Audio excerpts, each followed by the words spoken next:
Welcome to PSC basics. ഇന്നത്തെ ക്ലാസ്സിൽ നമ്മൾ ഡിസ്കസ് ചെയ്യാൻ പോകുന്നത് ഏതൊരു PSC പരീക്ഷയ്ക്ക് പോകുന്നതിന് മുന്നേയും നമ്മൾ അറിഞ്ഞിരിക്കേണ്ട അല്ലെങ്കിൽ റിവിഷൻ ചെയ്യേണ്ട കുറച്ച് പട്ടികകളാണ്. ഇത് SCERT ടെക്സ്റ്റ് ബുക്കിനകത്തുള്ളതാണ്, വളരെ പ്രധാനപ്പെട്ടതാണ്. ഓക്കെ, ഇതുപോലെ നമ്മൾ ഇന്ത്യൻ ഹിസ്റ്ററി ചെയ്തിരുന്നു, അപ്പോൾ അത് ബേസ് ചെയ്തിട്ടാണ് ഞാൻ ജോഗ്രഫിയും എടുത്തിരിക്കുന്നത്. അപ്പോൾ കൂടുതൽ ക്ലാസ്സുകൾക്കായിട്ട് ചാനൽ സബ്സ്ക്രൈബ് ചെയ്യാനും ബെൽ ബട്ടൺ പ്രസ് ചെയ്യാനും മറക്കണ്ട. അപ്പം നമ്മുടെ ഏറ്റവും പ്രധാനപ്പെട്ട ടെക്സ്റ്റ് ബുക്കിൽ കണ്ട എന്താണ് പ്രധാനപ്പെട്ട പട്ടികകളും ടേബിളുകളും ഒക്കെയാണ് നമ്മളിവിടെ ഡിസ്കസ് ചെയ്യുന്നത്. ഇന്ത്യയുടെ സ്ഥാനം, ഒന്നാമത്തത് ഇന്ത്യയുടെ സ്ഥാനമാണ് അക്ഷാംശം 8°4' വടക്ക് മുതൽ 37°6' വടക്ക് വരെയാണ് അക്ഷാംശം. എത്രയാണ്? 84,376 എന്ന് പഠിച്ചു വെച്ചിരുന്നാൽ മതി. 8°4' വടക്ക് മുതൽ 37°6' വടക്ക് വരെയാണ്. ഇനി രേഖാംശമാണെങ്കിലോ 68°7' കിഴക്ക് മുതൽ 97°25' കിഴക്ക് വരെയാണ്. അപ്പൊ അക്ഷാംശവും രേഖാംശവും ക്ലിയർ ആയി. 84,376 അക്ഷാംശം. ദെൻ 687 9,725 രേഖാംശം. ഇങ്ങനെ പഠിച്ചു വെച്ചിരുന്നാൽ മതി. ഇനി എന്താണ് ഇന്ത്യൻ ഉപദ്വീപ്? 3 വശങ്ങളും സമുദ്രത്താൽ ചുറ്റപ്പെട്ട ഭൂവിഭാഗമാണ് ഉപദ്വീപ്. ഇന്ത്യൻ ഉപഭൂഖണ്ഡത്തിന്റെ തെക്കുഭാഗം സമുദ്രത്താൽ ചുറ്റപ്പെട്ട് കാണപ്പെടുന്നതിനാൽ ഈ ഭാഗം ഇന്ത്യൻ ഉപദ്വീപ് എന്ന് ആണ് അറിയപ്പെടുന്നത്. അടുത്തത് നമ്മുടെ ഇന്ത്യയിലെ ഉത്തരപർവ്വത നിരയെ പറ്റിയിട്ടാണ് ഈ ഒരു പിക്ചർ കൊടുത്തിരിക്കുന്നത്. ദാ നോക്ക്, ഹിന്ദുക്കുഷ് ഉണ്ട്, സുലൈമാൻ ഉണ്ട്, പാമീർ, കുൻലുൻ, കൈലാസ നിരകൾ എവിടെയൊക്കെയാണെന്ന് മനസ്സിലായല്ലോ. അപ്പോൾ പാമീർ പീഠഭൂമിയാണ് ലോകത്തിന്റെ മേൽക്കൂര എന്നറിയപ്പെടുന്നത്.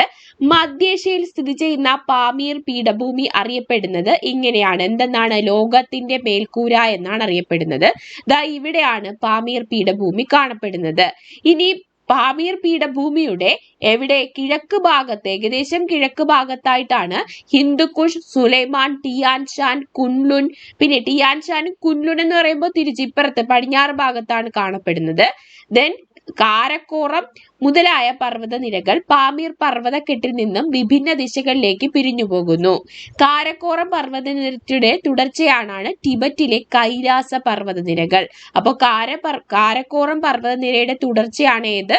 ടിബറ്റിലെ കൈലാസ പർവ്വത നിരകൾ. അപ്പൊ എക്സാമിന് ചോദിക്കുന്നത് കൈലാസ പർവ്വത നിരകൾ സ്ഥിതി ചെയ്യുന്നത് എവിടെയെന്നായിരിക്കും. അതെവിടെയാണ്? ടിബറ്റിലാണ് സ്ഥിതി ചെയ്യുന്നത്. അടുത്തത് നമ്മുടെ ഇന്ത്യയുടെ ഉത്തരപർവ്വത മേഖലയെ 3ആയിട്ട് തരംതിരിച്ചിട്ടുണ്ട്. ട്രാൻസ് ഹിമാലയം, ഹിമാലയം, കിഴക്കൻ ഹിമാലയം. ഇതിനകത്ത് ട്രാൻസ് ഹിമാലയം എന്നാൽ കാരക്കോറം, ലഡാക്ക്, സസ്കർ എന്നിവ ചേർന്നിട്ടുള്ളതാണ്. ഏതൊക്കെയാണ്? കാരക്കോറം, ലഡാക്ക്, സസ്കർ ചേർന്നിട്ടുള്ളതാണ് ട്രാൻസ് ഹിമാലയം. ഇനി ഹിമാലയം എന്നാൽ ഹിമാദ്രി, ഹിമാചൽ, സിവാലിക് എന്നിവ ചേർന്നതാണ് ഹിമാലയം. അടുത്തത് കിഴക്കൻ മലനിരകളാണ്. പത്കായി ബും, നാഗ കുന്നുകൾ, ഗാരോ ഖാസി, ജയന്തിയ കുന്നുകൾ, മിസോ കുന്നുകൾ എന്നിവയാണ് കിഴക്കൻ മലനിരകളിൽ ഉൾപ്പെടുന്ന മലകൾ. ഏതൊക്കെയാണ്? പത്കായി ബും, നാഗ കുന്നുകൾ, ഗാരോ ഖാസി, ജയന്തിയ കുന്നുകൾ, മീസോ കുന്നുകൾ എന്നിവയാണ് കിഴക്കൻ മലനിരകളിൽ പെടുന്നത്. ക്ലിയർ ആയല്ലോ? ഇത് പരീക്ഷയ്ക്ക് ചോദിച്ചിട്ടുള്ളതാണ്. അടുത്തത് എന്താണ് ഹിമാദ്രി? നമുക്കറിയാം, നമ്മൾ ഹിമാലയത്തിനെ 3ആയിട്ട് തരംതിരിച്ചിരിക്കുന്നു. ഹിമാദ്രി, ഹിമാചൽ, സിവാലിക്. ഇതിനകത്ത് ഹിമാദ്രി എന്നാൽ ഏറ്റവും ഉയരം കൂടിയ നിരയാണ് ഹിമാദ്രി. ഇതിന്റെ ശരാശരി ഉയരം 6000 മീറ്റർ ആണ്. ഗംഗ, യമുന എന്നീ നദികളുടെ ഉത്ഭവസ്ഥാനം ഹിമാദ്രിയാണ്. 8000 മീറ്ററിന് മുകളിൽ ഉയരമുള്ള നിരവധി കൊടുമുടികൾ സ്ഥിതി ചെയ്യുന്നതും ഹിമാദ്രിയിലാണ്. കാഞ്ചൻജംഗ, നന്ദാദേവി എന്നിവ സ്ഥിതി ചെയ്യുന്നത് എവിടെയാണ്? ഹിമാദ്രിക്കകത്താണ് സ്ഥിതി ചെയ്യുന്നത്. അടുത്തത് ഹിമാചല്. ഹിമാദ്രിയുടെ തെക്ക് ഭാഗത്തായിട്ട് സ്ഥിതി ചെയ്യുന്നതാണ് ഹിമാചല്. ഒരു കാര്യം പ്രത്യേകം ശ്രദ്ധിക്കുക, ഈ ഒരു പിക്ചർ, അതായത് എന്താണ് ഈ പിക്ചർ ഉദ്ദേശിക്കുന്നത്? വടക്ക് നിന്ന് തെക്കോട്ട് വരുംതോറും പർവ്വതത്തിന്റെ ഉയരം കുറഞ്ഞാണ് വരുന്നത്. അത് ശ്രദ്ധിക്കുക. വടക്ക് നിന്നും തെക്കോട്ട് വരുമ്പോഴേക്കും എന്താണ്? ഉയരം കുറഞ്ഞാണ് വരുന്നത്. അപ്പൊ ഹിമാദ്രിയുടെ തെക്ക് ഭാഗത്തായി സ്ഥിതി ചെയ്യുന്നതാണ് ഹിമാചല്. ശരാശരി ഉയരം 3000 മീറ്റർ ആണ്. ഷിംല, ഡാർജിലിംഗ് തുടങ്ങിയ സുഖവാസ കേന്ദ്രങ്ങൾ ഈ പർവ്വത നിരകളുടെ തെക്കേ ചരിവിലായിട്ടാണ് സ്ഥിതി ചെയ്യുന്നത്. അപ്പൊ ഷിംല, ഡാർജിലിംഗ് തുടങ്ങിയവ സ്ഥിതി ചെയ്യുന്നത് എവിടെയാണ്? ഹിമാചലിലാണ്. അടുത്തത് സിവാലിക്.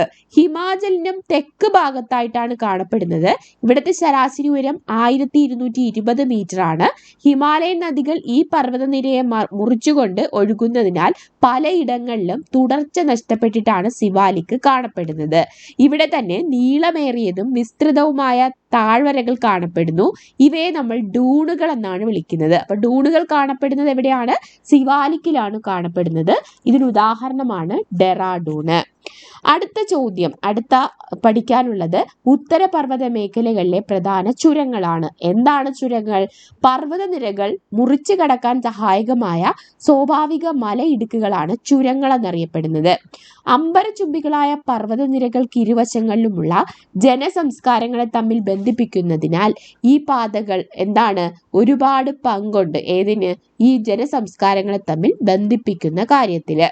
ഇനി പ്രധാനപ്പെട്ട ചുരങ്ങളാണ് ലിപുലെഖ് ചുരം. എന്താണ്? ഉത്തരാഖണ്ഡിനെയും ടിബറ്റിനെയും തമ്മിൽ ബന്ധിപ്പിക്കുന്ന ചുരങ്ങളാണ് ലിപുലെഖ് ചുരങ്ങൾ. അടുത്തത് ഷിപ്കില ചുരം. ഹിമാചൽ പ്രദേശിനെയും ടിബറ്റിനെയും തമ്മിൽ ബന്ധിപ്പിക്കുന്നതാണ് ഷിപ്കില ചുരം. അടുത്തത് സോജില ശ്രീനഗറിനെയും കാർഗിലിനെയും തമ്മിൽ ബന്ധിപ്പിക്കുന്നതാണ് സോജില ചുരം. അടുത്തത് നാഥുല ചുരം സിക്കിമിനെയും ടിബറ്റിനെയും തമ്മിൽ ബന്ധിപ്പിക്കുന്നതാണ്. അപ്പോൾ ലിപുലിക്ക് ഉത്തരാഖണ്ഡിനെയും ടിബറ്റിനെയും തമ്മിൽ ബന്ധിപ്പിക്കുന്നു. ഷിപ്കില ഹിമാചൽ പ്രദേശിനെയും ടിബറ്റിനെയും തമ്മിൽ, സോജില ശ്രീനഗറിനെയും കാർഗിലിനെയും തമ്മിൽ, നാഥുല സിക്കിമിനെയും ടിബറ്റിനെയും തമ്മിലാണ് ബന്ധിപ്പിക്കുന്നത്.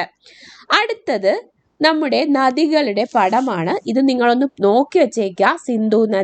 സിന്ധു നദിയുടെ പോഷക നദികളാണ് ചിനാബ്, ചലം, രവി, ബിയാസ്, സത്ലജ് എന്നിവ. ദെൻ മാനസ സരോവർ, ഗംഗോത്രി, ഇവിടെ നിന്നാണ് ഗംഗ ഉത്ഭവിക്കുന്നത്. ദെൻ ഗംഗയുടെ പോഷക നദിയാണ് യമുന. പിന്നെന്താണ്? നേപ്പാൾ, ഇവിടെയാണ് നേപ്പാൾ സ്ഥിതി ചെയ്യുന്നത്. Then Bhutan, Bangladesh, Myanmar, Sri Lanka. Then Kaveri ഇവിടെയാണ്. തുംഗഭദ്ര, കൃഷ്ണ, ഗോദാവരി, ഇതെവിടെയൊക്കെയാണ് ഗോദാവരി എന്നൊക്കെ നോക്കുക. ദെൻ നർമ്മദ, താപ്തി. ഈ നർമ്മദയും താപ്തിയും പ്രത്യേകം നോക്കുക. പടിഞ്ഞാറോട്ട് ഒഴുകുന്ന നദികളാണ് ഏതൊക്കെ? നർമ്മദയും താപ്തിയും. നമുക്ക് നോക്കാം ഹിമാലയൻ നദികളെ പറ്റിയിട്ട്. ഹിമാലയൻ നദികൾ പ്രധാനമായിട്ട് 3 സിന്ധു നദി, ഗംഗാ നദി, ബ്രഹ്മപുത്ര. ഇതിനകത്ത് സിന്ധു നദിയുടെ ഉത്ഭവസ്ഥാനം ടിബറ്റിലെ മാനസ സരോവർ തടാകം. ഇവിടുന്ന് ഏകദേശം നീളം 2880 കിലോമീറ്റർ ആണ്. പക്ഷേ ഈ നദിയുടെ 709 കിലോമീറ്റർ മാത്രമേ ഇന്ത്യയിലൂടെ ഒഴുകുന്നുള്ളൂ. പോഷക നദി ഏതാണ്? ചലമാണ്. ഇത് ഒഴുകുന്ന സംസ്ഥാനം ചോദിക്കുകയാണെങ്കിൽ ഇപ്പോൾ ജമ്മു കാശ്മീരാണ് പറഞ്ഞുകൊണ്ടിരുന്നത്. പക്ഷെ ഇപ്പോൾ ലഡാക്ക് എന്ന കേന്ദ്രഭരണ പ്രദേശത്തിലൂടെ മാത്രമേ ഏത് ഒഴുകുന്നുള്ളൂ? സിന്ധു നദി ഒഴുകുന്നുള്ളൂ. സിന്ധു നദി ഒഴുകിച്ചേരുന്നത് അറബിക്കടലിലാണ് ഒഴുകിച്ചേരുന്നത്. അപ്പോൾ സിന്ധു നദിയുടെ ഉത്ഭവസ്ഥാനം ടിബറ്റിലെ മാനസ സരോവർ തടാകമാണ്. 2880 കിലോമീറ്റർ ആണ്. 709 കിലോമീറ്റർ മാത്രമേ ഇന്ത്യയിലൂടെ ഒഴുകുന്നുള്ളൂ. ചലം, ചിനാബ്, രവി, സത്ലജ്, ബിയാസ് ആണ് ഇതിന്റെ പോഷക നദികൾ. ഒഴുകുന്നത് ലഡാക്കിലൂടെ അറബിക്കടലിൽ എത്തിച്ചേരുന്നു. അടുത്തത് ഗംഗോത്രി ഹിമാനിയിലെ ഗോമുഖ് ഗുഹയിൽ നിന്നാണ് ഗംഗ ഉത്ഭവിക്കുന്നത്. 2500 കിലോമീറ്റർ ആണ് ഏകദേശ നീളം. യമുനയാണ് പ്രധാനപ്പെട്ട പോഷക നദികൾ. പിന്നെ ബംഗാൾ ഉൾക്കടലിലാണ് ഇത് എത്തിച്ചേരുന്നത്. അടുത്തത് ബ്രഹ്മപുത്ര. ടിബറ്റിലെ ചെമയുങ്തുങ് ഹിമാനിയിൽ നിന്ന് ഉത്ഭവിക്കുന്നതാണ് ബ്രഹ്മപുത്ര. ചെമയുങ്തുങ് ഹിമാനി ഏകദേശം 2900 കിലോമീറ്റർ ആണ്. ഇന്ത്യയിലെ നീളം ചോദിക്കുകയാണെങ്കിൽ 725 കിലോമീറ്റർ ആണ്. ഏകദേശം മൊത്തം നീളം ചോദിക്കുകയാണെങ്കിൽ 2900 കിലോമീറ്റർ. പോഷക നദി തീസ്റ്റ ഏറ്റവും പ്രധാനപ്പെട്ട പോഷക നദിയാണ്. ഇതും എത്തിച്ചേരുന്ന സമുദ്രം ബംഗാൾ ഉൾക്കടലാണ്. അടുത്തത് നദികൾ മെനഞ്ഞ സമതലങ്ങളാണ്. ഏതേത് നദികളുടെ നിക്ഷേപണത്തിന്റെ ഫലമായാണ് രൂപം കൊണ്ടിട്ടുള്ളത് എന്നതിന്റെ അടിസ്ഥാനത്തിൽ നമ്മുടെ ഉത്തര മഹാസമതലത്തെ പല ഭാഗങ്ങളായിട്ട് തിരിച്ചിട്ടുണ്ട്. ഇതിനകത്ത് ഒന്നാമത്തത് പഞ്ചാബ് ഹരിയാന സമതലം. നമുക്കറിയാം പഞ്ചാബ് ഹരിയാന പ്രദേശങ്ങളിലാണ് സിന്ധുവിന്റെ പോഷക നദികൾ പോകുന്നത്. സിന്ധുവും പോഷക നദികളും എവിടെയാണ്? പഞ്ചാബ് ഹരിയാന സമതലത്തിലാണ് ഉള്ളത്. അടുത്തത് രാജസ്ഥാനിലെ മരുസ്ഥലി ബാഗർ സമതലങ്ങൾ ഉണ്ടാകാൻ അല്ലെങ്കിൽ രൂപീകരിക്കാൻ കാരണമായ നദികളാണ് ലൂണി, സരസ്വതി നദികൾ. അപ്പൊ രാജസ്ഥാനിലെ മരുസ്ഥലി ബാഗർ സമതലങ്ങൾ രൂപീകരിക്കാൻ കാരണമായ നദികൾ ലൂണി, സരസ്വതി നദികൾ. അടുത്തത് ഗംഗാ സമതലം. ഗംഗയും പോഷക നദികളും ആണ് കാരണം. അസാമിലെ ബ്രഹ്മപുത്ര സമതലം ഏതായിരിക്കും?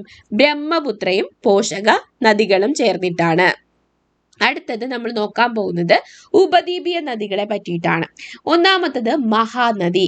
മഹാനദി ഉത്ഭവിക്കുന്നത് മധ്യപ്രദേശിലെ മൈക്കല നിരകളിൽ നിന്നാണ്. ഇതിന്റെ ഏകദേശ ദൂരം ഒന്ന് ഓർമ്മിച്ചിരുന്നാൽ മതി, 857 കിലോമീറ്റർ ആണ്. ഇബ്, ടെൽ എന്നിവയാണ് പ്രധാന പോഷക നദികൾ. അപ്പോൾ മഹാനദി മൈക്കല നിരകളിൽ നിന്ന് ഉത്ഭവിക്കുന്നു.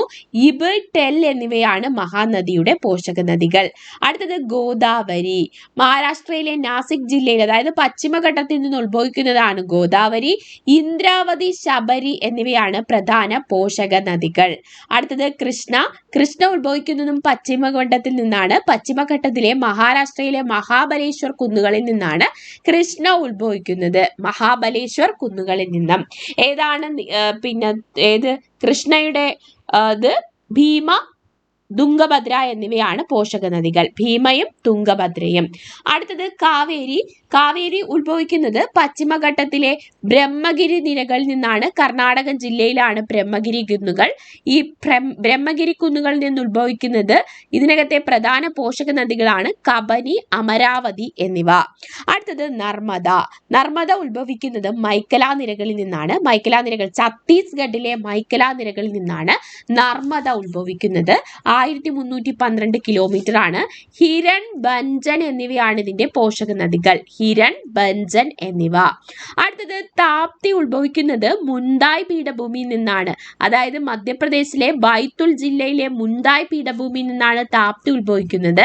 ആനർ, ഗിർന എന്നിവയാണ് പ്രധാന പോഷക നദികൾ. അപ്പോൾ ഇബ്, ടെൽ എന്നിവ മഹാനദിയുടെ പോഷക നദിയാണ്.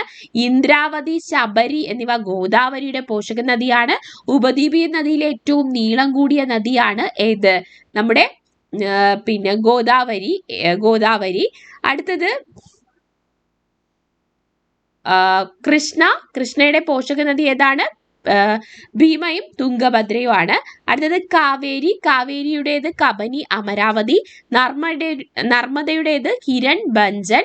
താപ്തിയുടേത് ആനർ, ഗിർന എന്നിവയാണ്. അടുത്തത് ഹിമാലയൻ നദികളും ഉപദ്വീപീയ നദികളും തമ്മിലുള്ള വ്യത്യാസമാണ്. ജസ്റ്റ് ഓർമ്മിച്ച് വെച്ചിരുന്നാൽ മതി, കാര്യം കിട്ടും. ഹിമാലയ പർവ്വത നിരകളിൽ നിന്ന് ഉത്ഭവിക്കുന്നതാണ് ഹിമാലയൻ നദി. ഇതൊരു പക്ഷേ നമ്മുടെ പ്രസ്താവന ചോദ്യങ്ങൾ ഉൾപ്പെടുത്തി ചോദിക്കാൻ പറ്റിയ കാര്യമാണ്. ഹിമാലയൻ നദികളും ഉപദ്വീപീയ നദികളും തമ്മിലുള്ള വ്യത്യസ്തം. ഓക്കെ, ഹിമാലയ പർവ്വത നിരകളിൽ നിന്ന് ഉത്ഭവിക്കുന്നതാണ് ഹിമാലയൻ നദി. ഉപദ്വീപീയ പീഠഭൂമിയിലെ മലനിരകളിൽ നിന്ന് ഉത്ഭവിക്കുന്നതാണ് ഉപദ്വീപീയ നദികൾ. ഈ ഹിമാലയൻ നദികളുടെ വൃഷ്ടിപ്രദേശം എന്ന് പറയുമ്പോൾ അതിവിസ്തൃതമാണ്. എന്നാൽ അതുമായിട്ട് കമ്പയർ ചെയ്യുമ്പോൾ വിസ്തൃതി കുറഞ്ഞ വൃഷ്ടിപ്രദേശമാണ് ഉപദ്വീപീയ നദികൾക്കുള്ളത്. അപരദന തീവ്രത കൂടുതലാണ് ഹിമാലയൻ നദികൾക്ക്.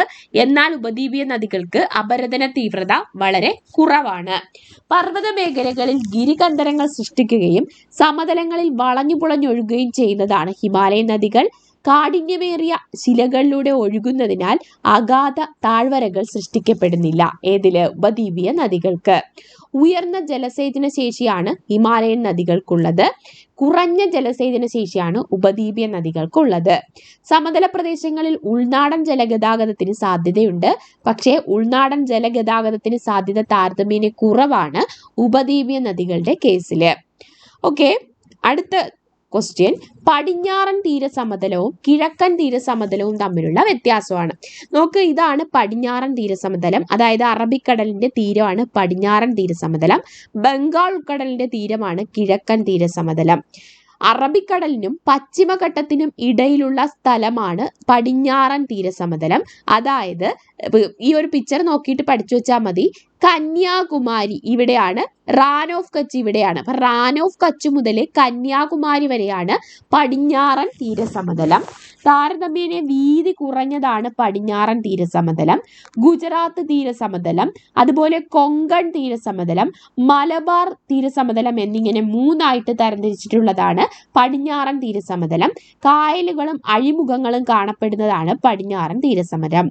അടുത്തത് ബംഗാൾ ഉൾക്കടലിനും പൂർവഘട്ടത്തിനും ഇടയ്ക്ക് സ്ഥിതി ചെയ്യുന്നതാണ് കിഴക്കൻ തീരസമതലം. ഇവിടെ സുന്ദരവന പ്രദേശം മുതൽ കന്യാകുമാരി വരെയുള്ളതാണ് കിഴക്കൻ തീരസമതലം. ഇതിന്റെ വീതി താരതമ്യേന നമ്മൾ പടിഞ്ഞാറൻ തീരസമതലവുമായിട്ട് കമ്പയർ ചെയ്യുമ്പോൾ കൂടുതലാണ്. കോറമാണ്ടൽ തീരസമതലം, വടക്കൻ സിർക്കാർ തീരസമതലം എന്നിങ്ങനെ തിരിക്കാം ഏതിനെ? കിഴക്കൻ തീരസമതലത്തിനെ. ഡെൽറ്റ രൂപീകരണം നടക്കുന്ന തീരസമതലമാണ് കിഴക്കൻ തീരസമതലം. അടുത്തത് ഇത്രയാണ് ഏറ്റവും പ്രധാനപ്പെട്ട കാര്യങ്ങൾ നമ്മുടെ 10ാം ക്ലാസ്സിലെ ജോഗ്രഫി ടെക്സ്റ്റ് ബുക്കിൽ കൊടുത്തിട്ടുള്ളത്. ഇനി ഇന്ത്യയുമായിട്ട് ബന്ധപ്പെട്ട കുറച്ച് സാമ്പത്തിക ജോഗ്രഫി ഭാഗമുണ്ട്. അതും കൂടി നമ്മുടെ എക്സാമിന് നോക്കിയിട്ട് പോകുന്നത് നല്ലതായിരിക്കും. അപ്പോൾ അത് ഞാൻ നെക്സ്റ്റ് ഡേ അപ്ലോഡ് ചെയ്യാം. കൂടുതൽ ക്ലാസ്സുകൾക്ക് വേണ്ടിയിട്ട് ചാനൽ സബ്സ്ക്രൈബ് ചെയ്യാനും ബെൽ ബട്ടൺ പ്രസ് ചെയ്യാനും മറക്കണ്ട. അപ്പോൾ എല്ലാവർക്കും all the best and thank you.